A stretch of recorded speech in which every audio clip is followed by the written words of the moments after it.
ایک چڑیا جسے مانگنے کی عادت تھی، وہ ہر ایک سے مانگ کر اپنا گزارا کرتی تھی۔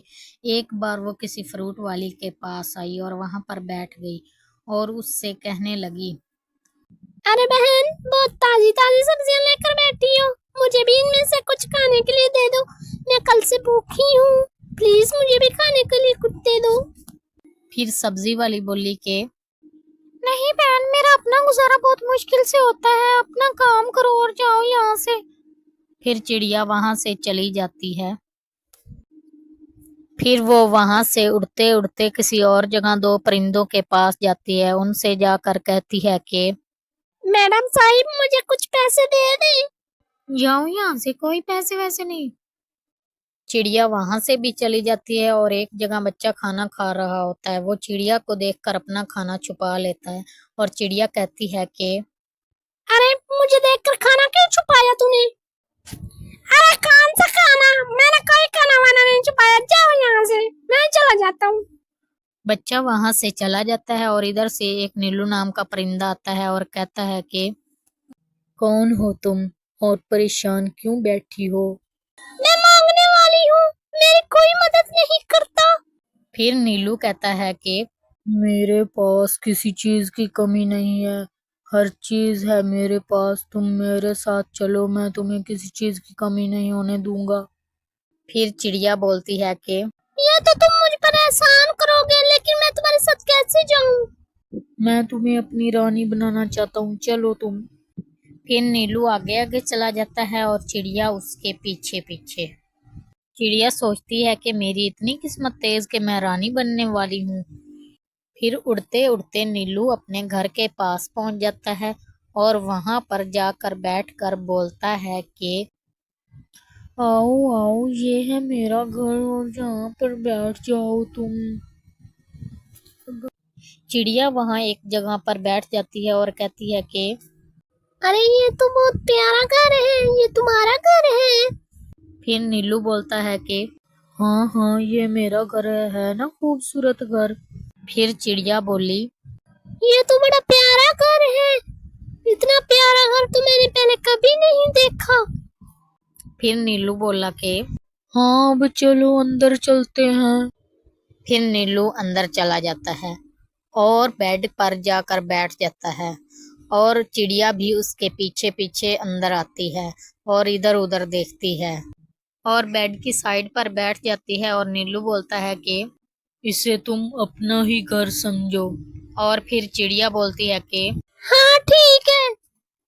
پھر نیلو بولتا ہے کہ مجھے تو نیند آ رہی ہے، میں سو رہا ہوں۔ نیلو سو جاتا ہے اور چڑیا کو نیند نہیں آتی، وہ بے چین بیٹھی ہوتی ہے۔ تھوڑی دیر بعد نیلو کی آنکھ کھلتی ہے اور وہ پوچھتا ہے کہ تم سوئی کیوں نہیں؟ کیا تمہیں یہاں کوئی پریشانی ہے تو مجھے بتاؤ۔ پھر چڑیا بولتی ہے کہ نہیں، مجھے نیند نہیں آ رہی، میں نیچے سو جاؤں۔ پھر نیلو بولا کہ تمہارا اپنا گھر ہے، جہاں مرضی سو جاؤ۔ پھر چڑیا نیچے بیٹھ جاتی ہے، لیکن پھر بھی اسے نیند نہیں آتی اور وہ پھر صبح سویرے اٹھ کر گھر کے پاس باہر بیٹھی ہوتی ہے۔ وہ سوچ رہی ہوتی ہے کہ مجھے بے چینی کیوں ہے، اتنا اچھا محل جیسا گھر ہے، میں نے تو ایسا کبھی دیکھا بھی نہیں۔ اتنے میں وہاں سے نیلو بھی آ جاتا ہے اور کہتا ہے کہ تم یہاں کیوں بیٹھی ہو؟ میں یہاں باہر کی تازہ ہوا کھانے آئی تھی، تم سناؤ، تم کہاں سے آ رہے ہو؟ پھر نیلو بولا کہ میں باہر سے آ رہا ہوں، چلو گھر چلے۔ پھر وہ دونوں اندر چلے جاتے ہیں اور نیلو سو جاتا ہے اور چڑیا کو نیند نہیں آتی۔ اسی طرح کچھ دنوں تک چلتا رہتا ہے۔ پھر صبح کو چڑیا باہر آ کر بیٹھ جاتی ہے اور سوچتی ہے کہ مجھے آخر نیند کیوں نہیں آتی، سکون کیوں نہیں ملتا۔ اتنے میں وہاں سے نیلو بھی آ جاتا ہے اور کہتا ہے کہ تم یہاں روز آ کر کیوں بیٹھ جاتی ہو؟ مجھے کچھ سمجھ نہیں آ رہا، میرا دل نہیں لگ رہا یہاں، میں کیا کروں اب؟ پھر نیلو بولا کہ میں نے تمہیں کسی چیز کی کمی نہیں آنے دی، پھر بھی تم بے چین کیوں رہنے لگی ہو؟ تم نے تو مجھے کسی چیز کی کمی نہیں ہونے دی، لیکن مجھے لگتا ہے کہ میری طبیعت نہیں ٹھیک